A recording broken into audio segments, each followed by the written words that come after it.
Sa recipe na ito, kailangan natin dito ng pork.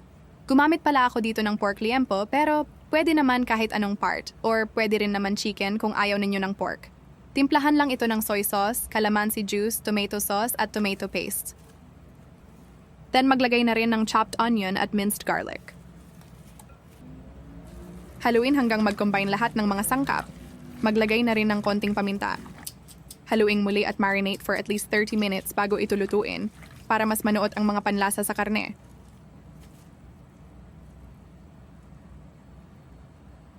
After 30 minutes, sa mainit na kawali over medium heat ay maglagay ng cooking oil. Kapag mainit na ang mantika, igisa ang sibuyas at ng bawang for a few seconds.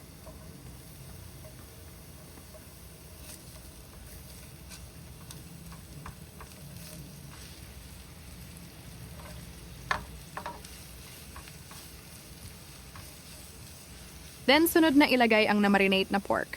Igisa for at least 2 minutes.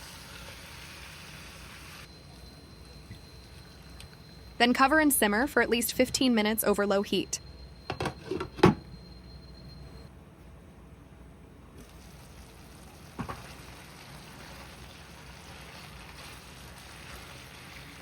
Then after 15 minutes, maglagay ng tubig at sugar. Maglagay na rin ng isang maliit na lata ng liver spread.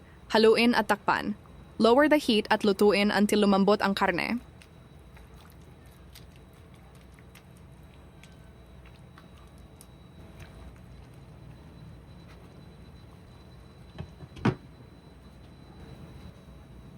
Once malambot na ang karne at nag-thicken na rin ang sauce, maglagay ng chopped red chilies pero ito ay optional lang, pwede naman huwag nang maglagay kung ayaw mo ng spicy. Simmer for a minute. Bago ka lang ba sa aking channel, huwag mong kalimutang mag-subscribe, like at share ang video na ito. Turn on mo na rin ang notification bell para updated ka lagi sa lahat ng aking bagong upload na new recipes.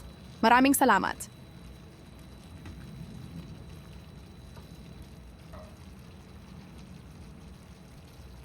And that's it! May bago ka na naman na susubukan na recipe na siguradong magugustuhan ito ng buong pamilya.